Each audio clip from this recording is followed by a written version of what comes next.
দুই শহীদ, এই দুই শহীদকে জান্নাতে দেখে আল্লাহ হাসতে থাকবে। কয় শহীদ? দুই শহীদ।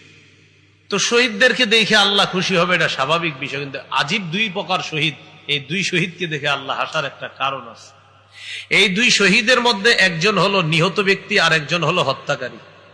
এক শহীদকে হত্যা করছে আরেক শহীদ। আবার বলছি, এক শহীদকে হত্যা করছে কে? আরে এই জন্য আল্লাহ তাআলা এই দুই শহীদকে দেখে হাসবে। আল্লাহ তো হাসার কারণ আছে, হাসবে কেন? এই শহীদকে হত্যা করছে ওই শহীদ, এই জন্য দুই শহীদকে দেখে আল্লাহ হাসবে। আপনাদের অনেকের মাথায় ঢুকতেছে না বিষয়টা, চোখ অনেকের বড় বড় হয়ে গেছে যে এটা কেমনে সম্ভব। হাদিস শুনলে বিষয়টা স্পষ্ট হয়ে যাবে।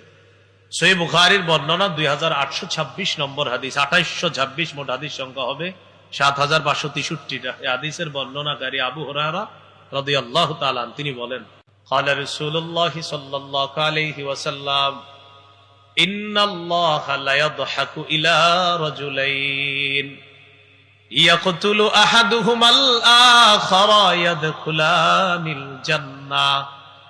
আল্লাহ তাআলা এমন দুই ব্যক্তিকে দেখে হাসবে যাদের একজন আরেকজনকে হত্যা করবে, করার পর উভয়ে জান্নাতে যাবে, তাদেরকে দেখে আল্লাহ হাসবেন।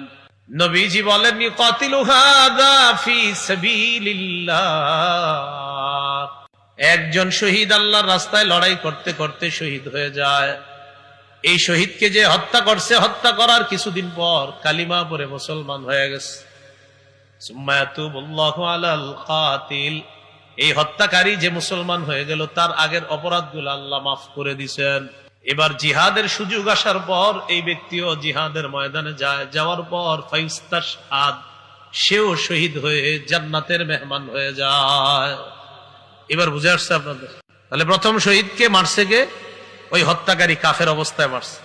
মারার পর তিনি মুসলমান হয়ে গেছে, তওবা করছে, আল্লাহ তাকে মাফ করে দিয়েছে। এবার তারও জিহাদের সুযোগ আসছে, তিনিও জিহাদে গিয়ে শহীদ হয়ে গেছে। এবার দুই শহীদকে একসাথে আল্লাহ জান্নাতে দেখে হাসবে যে দেখো আমি আল্লাহর কুদরত কেমন, ওটারও জান্নাতে আনলাম, আর কাতেল যে ছিল ওকেও কিভাবে মুসলমান হওয়ার তৌফিক দিয়ে ওকেও জিহাদের ময়দানে নিলাম, শহীদ বানিয়ে তাকেও জান্নাত দিলাম।